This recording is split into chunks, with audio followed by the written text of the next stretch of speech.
Dear aspirants, welcome back on the channel. और आज हम एक बहुत ही इंपॉर्टेंट एग्जामिनेशन के बारे में डिस्कस करने जा रहे हैं। I hope I am audible, visible, technically everything is fine. तो RRB GPO regional rural bank, जो कि आपका हिंदी में इसे हम बोलते हैं ग्रामीण बैंक, इसके अंदर आपकी स्केल 2, स्केल 1 और साथ ही साथ निकलती है आपकी स्केल 3 की वैकेंसी। स्केल 1 के अंदर आता है आपका पीओ लेवल यानी कि असिस्टेंट मैनेजर की जॉब प्रोफाइल होती है। स्केल 2 एंड स्केल 3 में होती है आपकी मैनेजर लेवल की प्रोफाइल। आज हम जो बात करने जा रहे हैं वो है आपका जीबीओ का प्रोफाइल। जीबीओ मतलब जनरल बैंकिंग ऑफिसर। ये साइक्लिक एग्जामिनेशन हर साल कंडक्ट किया जाता है और इस एग्जाम के अंदर बहुत सारे बच्चे एग्जाम देते हैं, बहुत सारे एस्पिरेंट्स एग्जाम देते हैं और ये एस्पिरेंट 2 साल एक्सपीरियंस्ड एस्पिरेंट्स होते हैं। इस साल भी यानी कि 2025 में जो एग्जाम कंडक्ट हुआ, जिसके रिजल्ट अभी हाल फिलहाल में अनाउंस हुए हैं, उसमें बहुत सारे एस्पिरेंट्स ने इस एग्जाम को क्लियर करा, but at the same time बहुत सारे रह भी जाते हैं बिकॉज कहीं ना कहीं हम तैयारी के लिए रुके हुए होते हैं, नोटिफिकेशन का वेट कर रहे होते हैं। अगर आप भी इस 2026 के जीबीओ नोटिफिकेशन का वेट कर रहे हैं तो I would like to remind you कि नोटिफिकेशन का वेट करने से मच बेटर एडवाइस होगी कि आप इसकी तैयारी करना शुरू कर दीजिए, क्योंकि लास्ट में आपको जो स्कोर मेंटेन करना होता है उसको मेंटेन करने के लिए आपकी तैयारी एटलीस्ट 6 to 7 मंथ्स प्रायर होनी चाहिए। आप वो गलती वापस से दोहराएं ना जो गलती ऑलरेडी एस्पिरेंट्स कर चुकी हैं। तो चलिए शुरू करते हैं आज के इस वीडियो को। आज हम आरआरबी जीबीओ के अंदर जो एलिजिबिलिटी है, यानी कि कौन से कैंडिडेट्स जो एलिजिबल होते हैं इस एग्जाम के लिए, वो हम बात करेंगे। सिलेबस क्या होता है इसका, वो हम बात करने वाले हैं।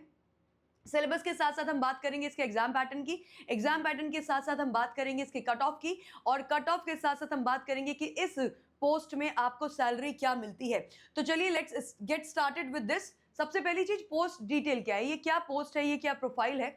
तो पोस्ट डिटेल की बात करें तो ये है आपका जनरल बैंकिंग ऑफिसर। जैसा कि यहाँ पे लिखा है, ये स्केल टू डिसाइड करेगा आपका सैलरी पैकेज। स्केल 2 के अंदर ये है जनरल बैंकिंग ऑफिसर, और इसमें पोस्ट का नाम यानी कि जो डेजिग्नेशन आपकी होगी, जो पोस्ट आपकी होगी, वो होगी आपकी मैनेजर। स्केल 1 की असिस्टेंट मैनेजर होती है, स्केल 2 की होती है मैनेजर पोस्ट, और ये इसका नाम है general banking officer. As a GBO आप ज्वाइन करते हैं बैंक को। आगे बढ़ते हैं, अब बात कर लेते हैं जॉब डिस्क्रिप्शन कि आपको काम क्या करना होगा। What will be your job profile, आपका जॉब प्रोफाइल क्या होने वाला है, तो उसको एक बार जरा देख लेते हैं। तो आपके कुछ केआरएज होंगे, यानी कि की रिस्पॉन्सिबिलिटी एरिया में आपके आएगा सबसे पहले तो कस्टमर सर्विस एंड ट्रांजैक्शन। तो कस्टमर सर्विस के अंदर क्या होता है, जैसे कि कस्टमर्स आके चेक डिपॉजिट करवाते हैं, या वो विड्रॉ करते हैं अपने पैसे को, या वो पैसा जो है जमा करते हैं बैंक के अंदर, तो ये सारी चीजों की हैंडलिंग आपकी होगी। That means handling the deposits, withdrawals and also the chequebook को मेंटेन करना, चेकबुक को अपडेट करना, वो सारी चीजें यहाँ पे आपका एक कस्टमर सर्विस के अंदर का काम रहेगा। साथ ही ट्रांजैक्शंस होंगे। अकाउंट ऑपरेशंस की अगर बात की जाए तो यहाँ पे अकाउंट को ओपन करना, कोई नए खाते को ओपन करना या उसको क्लोज करना, या साथ ही साथ मेंटेनिंग दी कस्टमर अकाउंट, और साथ ही साथ कस्टमर के अकाउंट को मेंटेन करना, ये भी आपके केआरए में होगा। Then loan processing. अब लोन प्रोसेसिंग के अंदर क्या होता है कि पहले आपके पास लोन की एप्लीकेशन आती है, फिर आप उसको वेरीफाई करते हैं कि सारी जो डॉक्यूमेंट्स है वो वेरीफाइड है, वो करेक्ट है या नहीं है। एंड देन आप उसको क्या करते हैं, पहले प्रोसेस करने से पहले आप उसको रिव्यू करते हैं, प्रोसेस करते हैं, फिर आप अप्रूव करते हैं लोन एप्लीकेशन को। तो ये भी आपके केआरए में आएगा। Compliance and risk. तो कॉम्प्लायंस एंड रिस्क के अंदर क्या आता है, ensuring the adherence to the regulatory policies and mitigating the risk. तो आपका ये भी एक रोल रहता है कि जो भी रेगुलेटरी पॉलिसीज हैं, जो भी बैंक के द्वारा बनाई गई पॉलिसीज हैं, उन सब पॉलिसीज को क्या किया जा रहा हो, उनको एडहेयर किया जा रहा हो, उनके अंतर्गत ही सारी चीजें की जा रही हो। तो आपका एक ये भी रोल होता है। साथ ही साथ मिटिगेटिंग रिस्क, यानी कि किसी भी तरीके का रिस्क फैक्टर जो है उसको कम करना, उसको मिटिगेट करना। Business development, because you are a bank employ और जनरल बैंकिंग ऑफिसर का जो स्केल है वो स्केल 2 है, मैनेजर पोस्ट पर आप हैं, तो this is very much obvious कि आपका काम बिजनेस को डेवलप करना भी होगा। लाइक कि cross selling the banking products को क्रॉस सेल करना, साथ ही साथ increasing the banking business. So overall motive will be that you increase the bank business. तो ये सारा आपका बेसिक प्रोफाइल रहेगा। तो जनरल बैंकिंग ऑफिसर का मतलब है कि वो जनरल सभी टास्क के लिए आप जो है रिस्पॉन्सिबल होंगे। नाउ आते हैं हम हमारी अगली चीज पे, वो है आपका एलिजिबिलिटी क्राइटेरिया।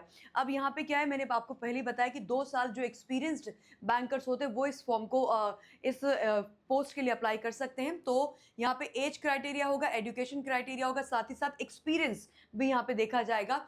एज की बात करें तो आपका एज क्राइटेरिया होगा कि अबव 21 ईयर, 21 साल से ऊपर, एंड बिलो 32 ईयर्स, 32 साल से नीचे। तो 21 साल से ऊपर, 32 साल से नीचे की अगर आपकी एज है, अनरिजर्व कैटेगरी और ईडब्ल्यूएस यानी कि इकोनॉमिकली वीकर सेक्शन से अगर आप रिलेट करते हैं से अगर आप हैं तो आपकी एज 21 साल से ज़्यादा और 32 साल से कम होनी चाहिए। वहीं पे अगर मैं एससी एसटी की बात करूं तो उनको 5 साल का रिलैक्सेशन होता है। वहीं पे अगर ओबीसी कैंडिडेट की बात की जाए तो 3 साल का रिलैक्सेशन होगा। और वहीं पे अगर पीडब्ल्यूबीडी यानी कि person with bench mark disability की बात की जाए तो 10 साल का उनको रिलैक्सेशन मिलता है इस जॉब के अंदर।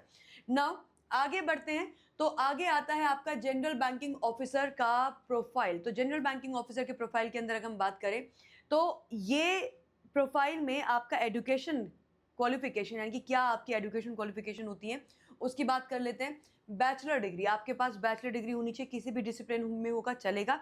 आप केवल एक ग्रेजुएट होनी चाहिए, लेकिन यहाँ पे परसेंटेज क्राइटेरिया है bachelor's degree in any discipline from a recognized university or its equivalent with a minimum of 50% marks. आपके कम से कम 50% मार्क्स होने चाहिए आपकी ग्रेजुएशन की डिग्री के अंदर।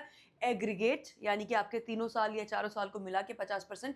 उन एस्पिरेंट्स को प्रेफरेंस मिलेगी जिन्होंने क्या कर रखा होगा, the ones who have degree in banking. ऐसे एस्पिरेंट जिनके पास बैंकिंग की डिग्री है या फिनेंस में डिग्री है या मार्केटिंग में है या एग्रीकल्चर में, horticulture, forestry, animal husbandry, veterinary sciences, agriculture, अगर आपके पास इनमें से कोई भी डिग्री है तो आपको एज ये जरूरी नहीं कि यही डिग्री हो। आप प्लेन ग्रेजुएट है तो आप फॉर्म को भर सकते हैं, लेकिन अगर इनमें से कोई भी डिग्री अगर आपके पास होगी तो इट विल बी प्रेफरेबल, आपको प्रेफरेंस मिलेगी। नाउ साथ ही साथ एक्सपीरियंस की बात की जाए तो जैसे मैंने आपको बताया कि 2 इयर्स एक्सपीरियंस होना चाहिए as an officer in a bank और फाइनेंशियल इंस्टीट्यूशन। तो किसी बैंक में या किसी फाइनेंशियल इंस्टीट्यूशन में आपके पास 2 साल का एक्सपीरियंस होना चाहिए, तब जाके आप अपनी इस अगर आप 2 साल एक्सपीरियंस है तो आप इस फॉर्म को फिल कर पाएंगे। अब आगे बढ़ते हैं, सिलेक्शन प्रोसेस क्या है। तो सिलेक्शन प्रोसेस में आपका एक सिंगल ऑनलाइन एग्जामिनेशन होता है और उसके बाद होता है आपका इंटरव्यू। जो सिंगल ऑनलाइन एग्जाम होगा वो 200 नंबर का होगा, मैं अभी आपको दिखाऊंगी पैटर्न। और दिस 200 नंबर के पेपर में जब आप मेरिट मतलब सेक्शनल और ओवरऑल कट ऑफ आप क्लियर करते हैं तब जाके फिर आपको इंटरव्यू देने का मौका मिलता है, जो कि होता है 100 नंबर का। और इस इंटरव्यू की भी कट ऑफ होती है, यानी कि आपको इंटरव्यू में भी कुछ बेयर मिनिमम मार्क्स लेकर आना है। अनरिजर्व कैटेगरी को 40% मार्क्स लाना होता है कम से कम। आप ज़्यादा लाएंगे वो अच्छी बात है, बट कम से कम 40% मार्क्स अनरिजर्व और ईडब्ल्यूएस कैटेगरी को लाना है। यानी कि 100 का 40% मतलब 40 नंबर कम से कम आपकी होनी चाहिए, तब जाके आपका इंटरव्यू क्वालिफाइड माना जाएगा। और वहीं पे 35% मार्क्स होने चाहिए हमारे एससी एसटी ओबीसी और पीडब्ल्यूबीडी कैंडिडेट के, तब जाके उनका इंटरव्यू क्वालिफाई माना जाएगा। अब आते हैं फाइनल सिलेक्शन पे। तो फाइनल सिलेक्शन कैसे होगा, फाइनल सिलेक्शन होगा आपके ऑनलाइन मार्क्स यानी कि जो 200 नंबर का आपका ऑनलाइन टेस्ट होगा उसके और 100 नंबर जो आपके इंटरव्यू उनके मार्क्स मिला के। बट ये एक्चुअली 80:20 के रेशियो में कन्वर्ट कर लिया जाता है, यानी कि इस 200 मार्क्स को 80% में कन्वर्ट किया जाता है और 100 नंबर को 20% में कन्वर्ट किया जाता है। या मैं बोलूँ 80:2, इसका 80% लिया जाता है, इसका 20% लिया जाता है। और फिर जाके आपका 100 मार्क्स में से एक फाइनल सिलेक्शन लिस्ट आपकी निकाली जाती है, एक फाइनल कट ऑफ आपकी निकाली जाती है। जैसे कि यहाँ पे दिया है ऑनलाइन टेस्ट जो कि 200 मार्क्स का था उसका 80% वेटेज लिया जाता है, और इंटरव्यू जो कि 100 नंबर का था उसका 20% वेटेज लिया जाता है। फाइनली 100 मार्क्स में से आपका एक फाइनल कट ऑफ निकाला जाता है। Now let's talk about the exam pattern. Exam pattern की एक बार बात कर लेते हैं। एग्जाम पैटर्न में आपका क्योंकि सिंगल एग्जाम होता है और सिंगल एग्जाम के अंदर जनरल बैंकिंग ऑफिसर में आपकी क्योंकि प्रोफेशनल नॉलेज नहीं पूछी जाती है यहाँ पे, क्योंकि कोई भी डिसिप्लिन का एस्पिरेंट, जैसे कि मैंने एक और वीडियो आप लोगों के लिए बनाया था जिसमें मैंने स्पेशलिस्ट ऑफिसर की बात की थी, जहाँ पे स्पेशलिस्ट वैकेंसी निकाली जाती है आरआरबी के अंदर, वो भी स्केल 2 वैकेंसी होती है, लेकिन वो स्पेशलिस्ट ऑफिसर की होती है। तो वहाँ पे क्या होता है, वहाँ पे आपको आईटी से या मार्केटिंग से या एचआर से आप लोगों को फिल करना होता है। तो वहाँ पे एक नया टेस्ट होता है which is called PK, professional knowledge. लेकिन ये जनरल बैंकिंग ऑफिसर का यहाँ पे केवल ग्रेजुएशन मांगी जाती है, किसी भी डिसिप्लिन का एस्पिरेंट यहाँ पे फॉर्म फिल कर सकते हैं। तो यहाँ पे प्रोफेशनल नॉलेज का टेस्ट नहीं होता है। और जनरल बैंकिंग ऑफिसर की वैकेंसी भी ज़्यादा होती है, यहाँ पे लोग ज़्यादा अप्लाई करते हैं। इसमें आपका जो टेस्ट होगा उसमें पहला तो रीजनिंग होगा, रीजनिंग हिंदी और इंग्लिश बाइलिंगुअल होगा, आप किसी भी भाषा में आंसर कर सकते हैं। 40 क्वेश्चन होंगे लेकिन 50 नंबर के होंगे। आप देख पा रहे हैं वेटेज बढ़ा हुआ है, 40 क्वेश्चन 50 नंबर के, 30 मिनट का आपको टाइम मिलेगा, सेक्शनल टाइमिंग है। कंप्यूटर नॉलेज आपका दूसरा है, यहाँ पे 40 क्वेश्चन 20 नंबर के होंगे, यानी कि इसका वेटेज आपका आधा है, इसका वेटेज आपका ज़्यादा है। देन फिनेंशियल अवेयरनेस की बात करें तो 40 क्वेश्चन 40 मार्क्स के होंगे। इंग्लिश और हिंदी लैंग्वेज में से आपको किसी एक का ही टेस्ट देना होता है। आप अगर इंग्लिश में अच्छी पकड़ रखते हो तो आप इंग्लिश का टेस्ट दीजिए, हिंदी में अच्छी पकड़ रखते हो तो आप हिंदी का टेस्ट दीजिए। और उसके लिए आपको 40 क्वेश्चन में का 40 नंबर का पेपर होगा, 30 मिनट का आपको टाइम मिलता है। Then quantitative aptitude and data interpretation यानी कि क्वांट का आपका टेस्ट होता है, वो आपका हिंदी या इंग्लिश किसी भी भाषा में होगा और 40 क्वेश्चन आपको मिलेंगे, लेकिन वो 40 क्वेश्चन का वेटेज आपका बढ़ जाता है, वो हो जाता है 50 मार्क्स का। तो 200 टोटल क्वेश्चन है, 200 मार्क्स के हैं और 120 मिनट का टोटल आपका ये एग्जाम चलेगा। लेकिन ये 120 मिनट का टाइम जो है ये बाइफरकेटेड है, यानी कि ये सेक्शनल टाइमिंग में आपको मिलेगा। अगर 30 मिनट लिखा है तो 30 मिनट के लिए ही आपका रीजनिंग का सेक्शन ओपन रहेगा। अगर 30 मिनट क्वांट के लिए लिखा है तो 30 मिनट के लिए आपकी क्वांट की विंडो ओपन रहेगी, then it will move on to the next section. इस एग्जाम में आपकी सेक्शनल कट ऑफ भी है और ओवरऑल कट ऑफ भी है। साथ ही साथ आपकी 1/4 नेगेटिव मार्किंग भी देखने को मिलेगी, यानी कि आप गेस वर्क नहीं कर सकते, आप तुक्का नहीं लगा सकते। ठीक है, तो सारी चीजें हैं मतलब मेकिंग इट डिफिकल्ट। अब मैं आपको दिखाना चाहती हूँ डायरेक्टली क्या कट ऑफ्स।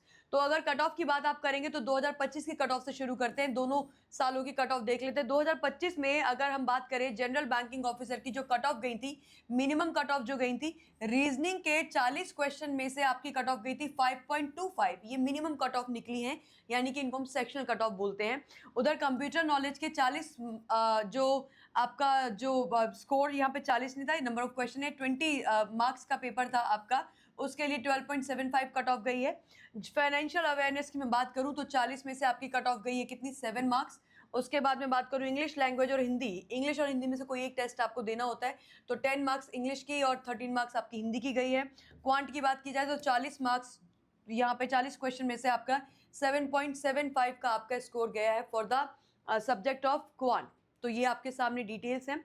अब इन डिटेल्स के साथ आपको दिख रहा है कि जो हमारी कट ऑफ्स हैं वो बहुत ज़्यादा हाई नहीं, सेक्शन वाइज अगर कट ऑफ देखी जाए तो these are not very high cut off. आप यहाँ पे इजीली इसको पार लगा सकते हैं, यानी कि सेक्शन कट ऑफ जो है वो बहुत हाई नहीं है, आप सेक्शन वाइज आराम से इसको क्लियर कर सकते हैं। बट सेक्शन वाइज क्लियर करने से हमारा पूरा मोटिव जो है वो अचीव नहीं होता है। वाई? बिकॉज 2025 की जो फाइनल कट ऑफ थी आपकी जीबीओ की स्केल 2 की जो कट ऑफ थी जनरल बैंकिंग ऑफिसर की, वो मैं आपको दिखाना चाहती हूँ। अगर आप जनरल की बात करें अनरिजर्व कैटेगरी की तो 50 मार्क्स ही है, ये आपकी फाइनल कट ऑफ 100 मार्क्स में से निकाली जाती है। इसमें आपका 80:20 का वेटेज रहता है, 80 मार्क्स होते हैं आपके ऑनलाइन टेस्ट के और 20 मार्क्स में कन्वर्ट किया जाता है आपके 100 मार्क्स को। तो बेसिकली जैसा कि मैंने पहले बताया, जो 200 मार्क्स आपके ऑनलाइन टेस्ट के होते हैं उनको 80 में कन्वर्ट कर लेते हैं, और जो 100 मार्क्स आपके इंटरव्यू के होते हैं उनको कर लेते हैं 20 में कन्वर्ट। 80:20 का रेशो इस तरह से ले लिया जाता है। तो उसमें से आपकी 50 नंबर कट ऑफ गई थी आपके 2025 के एग्जाम में। वहीं पे अगर मैं बात करूं आपसे 2026 के एग्जाम में कितनी कट ऑफ गई, वो भी मैं आपको दिखाना चाहती हूँ। 2026 में यही आपकी जनरल बैंकिंग ऑफिसर की जो कट ऑफ थी वो आपकी पहुंच गई थी कितनी, ये आपके जीबीओ का डेटा है, और जीबीओ की एससी की 42, एसटी की 43 है, और वहीं पे जनरल कैटेगरी की मैं बात करूं तो 53 कट ऑफ गई। तो 3.65 मार्क्स बढ़ गए 2025 के रिस्पेक्ट में 2026 में। तो अब अगर बात की जाए इस साल जो 2026 में जो एग्जाम कंडक्ट किया जाएगा, जो कि 2027 के लिए कंडक्ट होगा, उसमें कट ऑफ डेफिनेटली आप ये मान के चलिए कि 3-5 नंबर तो कम से कम हम ऊपर लेके जाते ही हैं। तो अराउंड एंड अराउंड आप 60 तक का स्कोर टारगेट करेंगे, और 60 तक का स्कोर टारगेट करना थोड़ा सा ये डिफिकल्ट स्कोर हो जाता है। तो तैयारी आप टाइम से करिए। बेसिकली इन सारी बातों का मुद्दा जो है वो ये है that you start your preparation on right time. तो ये सारी चीज़ें डिस्कस करना था, और साथ ही साथ मैं आपको बताना चाहती हूँ व्हाट इज़ द सैलरी, आप इसमें सैलरी कितनी। तो देखिए, ये वो एस्पिरेंट्स होते हैं जो 2 साल ऑलरेडी एक्सपीरियंस होते हैं, उसके बाद इनको ये एग्ज़ाम देने का मौका मिलता है, तो सैलरी भी आपकी उसी तरीके से जस्टिफाई की जाती है। एक बार ज़रा सैलरी को हम देख लेते हैं। पे स्केल जो आपका होता है वो होता है 48,170 बेसिक पे से लेके ये पहुंचता है 69,810 तक आपका बेसिक पे पहुंचता है। फिर डियरनेस अलाउंस, महंगाई भत्ता जो होता है वो आपको 14,634 काइंड ऑफ मिलता है आपको पर मंथ की बेसिस पे। एचआरए हाउस रेंट अलाउंस जो है वो आपको 3371 अराउंड मिलता है पर मंथ की बेसिस पे। स्पेशल अलाउंसेस आपको मिलते हैं 7700 के पर मंथ बेसिस पे। डीए ऑन स्पेशल अलाउंस, और स्पेशल अलाउंस पे भी आपको डीए मिलता है, वो आपका मिलता है 2389 पर मंथ बेसिस पे। और उसके बाद अगर मैं बात करूं आपकी ग्रॉस इनकम जो है आपकी एक टोटल मंथली इनकम बन जाती है, वो बन जाती है आपकी 75,000 से 77,000 के अराउंड आपकी बनती है एक final gross income. I hope आपको ये बात समझ में आई होगी। तो बेसिकली इन सारी बातों के बाद जो हम फाइनल एक अमाउंट पे आते हैं वो अराउंड होता है आपका 75,000 से 77,000 के around. So it varies according to कि कभी आपका कितना डीए कितना आ गया या क्या आ गया, उसके बेसिस पे वेरी कर जाएगा। तो ये सारी चीजें थी। अब रही बात आपकी लास्ट कॉलम की, last column is about syllabus. Syllabus में देखो जितना भी जो सिलेबस आपका आईबीपीएस एसओ एग्जाम का होता है, जो सिलेबस आपका आईबीपीएस एसओ एग्जाम का होता है वही सिलेबस यहाँ पे फॉलो किया जाता है। तो रीजनिंग का सिलेबस सेम होगा, क्वांट का सिलेबस सेम होगा, इंग्लिश का सिलेबस सेम होगा, जो मैं आपको भी दिखाने वाली हूँ। बट यहाँ पे आपके एक दो सब्जेक्ट नए जुड़ते हैं, कंप्यूटर नॉलेज और आपका फाइनेंशियल अवेयरनेस। तो कंप्यूटर नॉलेज और फाइनेंशियल अवेयरनेस के मैं आपको यहाँ पे जरूर दिखाना चाहूंगी। This is the syllabus for financial awareness, जिसमें आप देख पा रहे हैं ब्रेक इवन एनालिसिस है, टाइम वैल्यू ऑफ मनी है, म्यूचुअल फंड्स हैं, बेसल नॉर्म्स हैं, फैक्टरिंग है, वर्ल्ड मॉनेटरी पॉलिसी है, बजट एंड इकोनॉमिक सर्वे है, overview of banking and banking reforms in India है, फाइनेंशियल रेगुलेशंस हैं, रूल 72, 114, 144, ये सारे रूल्स दिए हुए हैं, नॉन परफॉर्मिंग एसेट्स है, लोन्स है, क्रेडिट है, डिपॉजिट है। तो ये सारा जो सिलेबस है आपका फाइनेंशियल अवेयरनेस का सिलेबस है। मैं थोड़ा साइड हो जाती हूँ, आप प्लीज़ इसका स्क्रीनशॉट ले लीजिए, अपनी प्रिपरेशन में आपकी काम आएगा। तो टेक द स्क्रीनशॉट अगर आपको चाहिए तो। देन इसके अलावा मैं आपके सामने कंप्यूटर अवेयरनेस का भी, कंप्यूटर नॉलेज का भी सिलेबस शेयर करना चाहती हूँ, जिसमें कि आपके कंप्यूटर फंडामेंटल्स आ गए, कंप्यूटर एब्रीविएशंस आ गई, सॉफ्टवेयर एंड हार्डवेयर आ गया, शॉर्टकट कीज हो गए, नेटवर्किंग हो गया, बेसिक नॉलेज ऑफ इंटरनेट हो गया, एमएस ऑफिस हो गया, हिस्ट्री ऑफ कंप्यूटर्स हो गया, डेटाबेस सिक्योरिटी टूल्स हो गए, history and future of computer, virus and hacking. All these are the syllabus components of your computer knowledge। अब रही बात बाकी तीन सब्जेक्ट्स की जो कि आपके सेम होते हैं, जैसे कि क्वांट, रीजनिंग, इंग्लिश।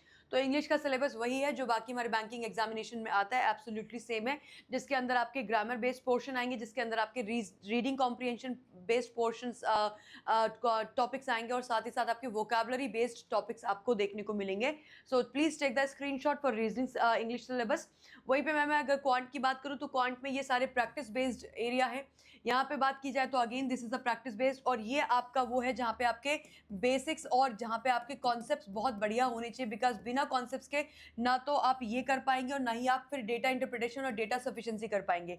तो आपको शुरुआत करने के लिए अगर मैं क्वांट की बात करूँ तो आपको शुरुआत करनी चाहिए इसके साथ और इसके साथ। आपने इसका एक टॉपिक पकड़ लिया नंबर सीरीज, और आपने इसका एक टॉपिक पढ़ लिया परसेंटेज। तो एक टॉपिक आपका यहाँ से चलेगा, एक टॉपिक आपका यहाँ से चलेगा तीसरे नंबर पे, यानी कि उसके बाद जाके आप इन दोनों टॉपिक्स को पिक कर सकते हैं, क्योंकि जब तक ये नहीं होगा आपका, जब तक आपका ये नहीं होगा आप इसमें बेटर नहीं कर पाएंगे। तो इसका जो एक बेसिक तरीका है पिक करने का क्वांट के सब सिलेबस को, वो ये कि आप एक टॉपिक यहाँ से उठा लीजिए डेली बेसिस पे, एक टॉपिक यहाँ से उठा लीजिए, और अभी इससे आप शुरू करेंगे तो आपके पास अराउंड 5 to 6 मंथ्स का टाइम होगा, और 5 to 6 मंथ के टाइम में आप बहुत इजीली इसको कर ले जाएंगे। तो this is how I think this will be the best technique अगर आप इस तरीके से चलते हैं तो। अब मैं इसके साथ साथ और आगे बढ़ती हूँ तो हमारे पास आता है अगला सिलेबस, और अगला सिलेबस आपका रीजनिंग का है। रीजनिंग में आपके कोडिंग है, अल्फान्यूमेरिक सीरीज है, अल्फाबेट टेस्ट है, डिस्टेंस डायरेक्शन है, blood relation, inequality, order ranking, और साथ में स्लॉग्स, data sufficiency, input output, seating arrangement, puzzles and critical reasoning. अगर आप अपने आप से प्रिपरेशन करना चाहते हैं तो मैं आपको बोलूंगी कि आप डेली एक पजल और एक सीटिंग का एक सेट आप ईच लगा सकते हैं। आपको अड्डा 24/7 की एप्लीकेशन पे इसके फ्री सेट्स मिल जाएंगे, फ्री क्वेश्चंस मिल जाएंगे, वहां से कीजिए इन सब के लिए। और इसके लिए आपको, और साथ में इसके लिए, ये जो मैंने आपको टॉपिक अभी हाईलाइट किए हैं, ये सारे टॉपिक्स में आपके कॉन्सेप्चुअल क्लैरिटी इज नीडेड। बिना कॉन्सेप्चुअल क्लैरिटी के ये सभी टॉपिक आपके क्या हो जाएंगे, बहुत डिफिकल्ट आपके लिए हो जाएंगे। तो इन सभी टॉपिक में आपको कॉन्सेप्चुअल क्लैरिटी चाहिए, यानी कि एक अच्छी मेंटरशिप में, एक अच्छी गाइडेंस में ही आपको ये टॉपिक करने चाहिए। स्पेशली स्लॉग्स इज़ वेरी कंफ्यूजिंग, अगर आपकी अच्छी गाइडेंस नहीं तो ये बहुत ज़्यादा आपके लिए डिफिकल्ट हो सकता है। And at the same time critical reasoning is also very very confusing. तो ये सारा सिलेबस पार्ट है, आप चाहें तो इनके स्क्रीनशॉट ले सकते हैं। अब हाउ डू वी प्रिपेयर? देखो, प्रिपेयर करने के लिए हमेशा आपके पास दो रास्ते होते हैं, हमेशा ही आपके पास दो चॉइसेस होती हैं, उनमें से आप किसी भी चॉइस में जा सकते हैं, राइट। प्रिपरेशन के लिए हमेशा दो रास्ते, और उन दो रास्तों में से कोई भी रास्ता आप पकड़ सकते हो, और अभी आपके पास टाइम है कि आप किसी भी रास्ते में जाएंगे तो आपको सक्सेस मिल सकती है। पहला रास्ता ये है कि आपके पास यूट्यूब के फ्री सोर्सेज हैं, बट जब हम यूट्यूब के फ्री सोर्सेज की बात करते हैं तो उसके एडवांटेज तो है कि वो फ्री है, बट उसके डिसएडवांटेज भी मैं आपको बताना चाहती हूँ, because you should know the right, आपको पता होना चाहिए कि सही एग्जैक्टली क्या है, क्योंकि डिस्ट्रैक्शन से हमारा टाइम वेस्ट होता है। और ये एग्जामिनेशन उन एस्पिरेंट्स के लिए है जिनके पास ऑलरेडी टाइम की कमी होती है। क्यों? क्योंकि 2 साल एक्सपीरियंस्ड बैंकर के लिए ये फॉर्म निकाला जाता है। तो 99% ऐसे एस्पिरेंट्स होते हैं जो ऑलरेडी वर्किंग होते हैं और वर्किंग होते हुए वो अप्लाई करते हैं इस तरह के एग्जाम के लिए। 9 टू 5 की जॉब जो कि कहीं न कहीं बैंक की जॉब है, तो वो कभी-कभी 9 टू 5 की जगह 9 टू 7 और 9 टू 8 भी हो जाया करती है। नाउ ऐसे में अगर हम यूट्यूब के फ्री सोर्सेज से पढ़ना चाहते हैं, बिल्कुल आप पढ़ सकते हैं। आपको ये चेक करना होगा, ये एनालाइज़ करना होगा, ये रिसर्च आपको करनी होगी कि कहाँ-कहाँ से ये आपके जो 5 सब्जेक्ट थे, क्वांट, रीजनिंग, इंग्लिश, ये 3 सब्जेक्ट हो गए, देन कंप्यूटर नॉलेज और साथ ही साथ फाइनेंशियल अवेयरनेस। ये पाँचों सब्जेक्ट्स आपको कहाँ पे सही पढ़ाए जा रहे हैं, up to the exam level पढ़ाए जा रहे हैं, क्या आपके डाउट्स लिए जाएँगे, क्या जो पढ़ाया जा रहा है वो एग्ज़ाम के लेवल के साथ मैच कर रहा है, क्या आपको प्रीवियस ईयर क्वेश्चन पेपर यहाँ पे करवाए जाएँगे। अगर आपको इन चारों पाँचों बातों का जवाब मिल जाता है, यू गो विद दैट। साथ ही साथ आपको ये भी ध्यान रखना है कि अच्छा फाइनेंशियल अवेयरनेस पढ़ाया तो जा रहा है, लेकिन क्या मुझे अब मेरा एक-एक सिलेबस का एक-एक टॉपिक कवर करवाया जा रहा है? अगर आपको इस तरीके से हर एक टॉपिक मिल जाता है तो you can go with the free sources, कोई दिक्कत नहीं है। बस उसका रिसर्च आपको करना पड़ेगा, गो विद दैट, कोई प्रॉब्लम नहीं, just keep revising, keep practising. आपके पास राइट कंटेंट होना चाहिए, राइट आपके पास कोई आपके डाउट्स हैंडल कर ले वो भी होना चाहिए, क्योंकि कई बार हमारे डाउट्स जब क्लियर नहीं होते तो हम सेम मिस्टेक बार-बार करते चले जाते हैं और हम गलत ट्रैक पे निकल जाते हैं। और फिर गलत ट्रैक पे निकल के फिर पता भी नहीं चलता है कि हम एक्चुअली गलती कहाँ कर रहे हैं। So you need to have a mentor, जो कि आपका कोई फ्रेंड हो सकता है जिसने पहले ही एग्ज़ाम निकाला हो, या कोई और आपका गाइडेंस आपको दे सकता है जिन्होंने एग्ज़ाम पहले निकाला हो, जो इस एग्ज़ाम को आपको गाइड करने में सक्षम हो। दूसरा है कि अगर आपको लगता है कि इतना टाइम हमारे पास नहीं कि हम ये रिसर्च करें और सारी चीज़ें करें, देन आई विल सजेस्ट कि आप बैंक महापैक प्लस में जा सकते हैं। बैंक महापैक प्लस के अंदर आपका ये एग्ज़ाम कैटर किया जाएगा, जैसे कि मैं आपको दिखा रही हूँ, आरआरबी पीओ, ये आरआरबी पीओ का एग्ज़ामिनेशन है। यहाँ पे अगर मैं बात करूँ तो ऑल मेजर आरआरबीज़ के एग्ज़ाम में भी ये all major PSBs, public sector banks, all major RRBs के एग्ज़ामिनेशन यहाँ पे कैटर किए जाते हैं। साथ ही साथ आपको इन आरआरबी के एग्ज़ाम के साथ-साथ आपको और बहुत सारे एग्ज़ाम देने का मौका मिलेगा अंडर बैंक महापैक प्लस। तो मैं आपको एक वन स्टॉप सॉल्यूशन सजेस्ट करूँगी, वो है बैंक महापैक प्लस। हर एग्ज़ाम का प्रीलिम्स का, मेंस का और इंटरव्यू का बैच आपको अलग लेने की ज़रूरत नहीं पड़ेगी। अगर आपने आरआरबी एसओ का बैच आपने तैयारी करना शुरू किया तो आपको उसको प्रीलिम्स और मेंस और इंटरव्यू तीनों लेवल पे तैयारी होगी। फिलहाल हमारा आरआरबी एसओ एग्जाम में मेंस तो है ही नहीं, एक सिंगल एग्जामिनेशन, तो उसका सिंगल एग्जाम और इंटरव्यू की तैयारी आपकी इसी में हो जाएगी। साथ ही साथ आपको मिल जाएंगी क्या, साथ ही साथ आपको मिल जाएंगी टेस्ट सीरीज। तो आपको टेस्ट सीरीज अलग से नहीं लेनी है, कंप्लीट टेस्ट सीरीज आपको मिलेगी। आपको रिकॉर्डेड वीडियोज मिल जाएंगे, अगर आपको अपना सिलेबस और जल्दी कंप्लीट करना है तो आपको रिकॉर्डेड वीडियोज मिल जाएंगे। आपको इंटरव्यू की प्रिपरेशन करवाई जाएगी, डाउट सॉल्विंग आपको मिलेगी, हाई क्वालिटी आपको ई बुक्स मिलेंगे और सभी आपको लाइव बैचेस में जुड़ने का मौका मिलेगा। साथ ही साथ आप अपने फैकल्टीज़ भी चूज़ कर सकते हो, अपने मेंटर्स भी चूज़ कर सकते हो। अगर आपको ऐसा लगता है कि मुझे एक पर्टिकुलर फैकल्टी की का क्वांट तो समझ में आ रहा है लेकिन मुझे इंग्लिश समझ में नहीं आ रही है, तो आप इंग्लिश किसी और फैकल्टी से पढ़ सकते हो, उस बैच में ना पढ़ के किसी दूसरे बैच में पढ़ सकते हो। तो आपके पास चॉइस होगी फैकल्टीज़ को चूज़ करने की भी। तो ये सारी चीज़ें आप लोगों को इस समय मिल रही हैं बैंक महापैक प्लस के अंदर। और बैंक महापैक प्लस में इस समय मिल रहा है आपको एक बहुत बड़ा डिस्काउंट ऑफर। आपको करना क्या होगा, आपको जाना होगा अड्डा 24/7 की एप्लीकेशन पे, जिसको डाउनलोड करने का लिंक इस वीडियो के डिस्क्रिप्शन में लगाया गया है। वहाँ से अड्डा की एप्लीकेशन को डाउनलोड कीजिए या सिंपली गूगल प्ले स्टोर पे जाके डाउनलोड कीजिए। कोर्स टैब में जाएंगे, कोर्स टैब में आप आ जाएंगे रेगुलेटरी बॉडी के अंदर। जब आप अड्डा की एप्लीकेशन को ऑन करेंगे तो आपको कुछ ऐसा पेज दिखाई देगा। इस पेज में ये है आपका कोर्स टैब, यहाँ पे आप क्लिक कीजिए, क्लिक करके आप आ जाइए रेगुलेटरी बॉडीज में और ये है आपका आईबीपीएस एसओ का बैच, ये है आपका बैंक महापैक। इस तरीके से आप आगे जाके इन बैचेस में अपने आप को एनरोल कर सकते हैं। ये है आपका आरआरबी एसओ का बैच। तो मैं आपको सजेस्ट करूंगी कि इस समय आपको जो एक बेस्ट गाइडेंस मिल सकती है वो मिल सकती है आपको बैंक महापैक प्लस के अंदर। रीजन अगेन आपके पास एक बहुत क्लियर मोटिव है कि आपके इस एग्जाम में अभी 5 से 6 महीने का टाइम है और 5 से 6 महीने का टाइम आपको लगता भी है। हमारे पास बहुत सारे ऐसे कैंडिडेट्स थे पिछली बार जिन्होंने बहुत लेट प्रिपरेशन करी और उसकी वजह से उनका 2, 3, 4, 5 नंबर से उनका मार्क्स उनके रह गए। तो आप वो गलती मत कीजिएगा। अगर आप प्रिपेयर करना चाहते, if you fall in the same category, अगर आप एलिजिबल हो, आप प्रिपेयर करना चाहते हो तो टाइमली प्रिपरेशन करना इज़ वेरी इंपॉर्टेंट। बैंक महापैक में जाइए, बैंक महापैक प्लस इस समय आप लोगों को यहाँ पे बेसिक फीस पे मिल रहा है। एंटर द डिस्काउंट कोड अगर आप देखेंगे तो आप लोगों को स्क्रीन के नीचे डिस्काउंट कोड चलता मिल जाएगा। वो कोड आप लगा दीजिए Y651 और ये कोड अप्लाई करने के बाद आपको बैंक महापैक मिल जाएगा at the basic fees of 4700, ठीक है।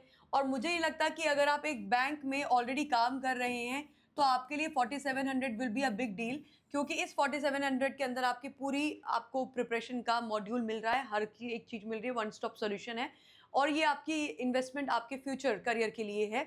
इस समय इसमें मिल रहा है आपको 77% का डिस्काउंट, आप इसमें ज्वाइन कर सकते हैं, ये आपका डिस्काउंट कोड है, ये वैलिड होगा आपके पूरे के पूरे 1 साल के लिए। So with this I will wish you all the very best. कोई भी डाउट है, कुछ भी कंसर्न है, let me know in the comment section. Till then take care, bye for now.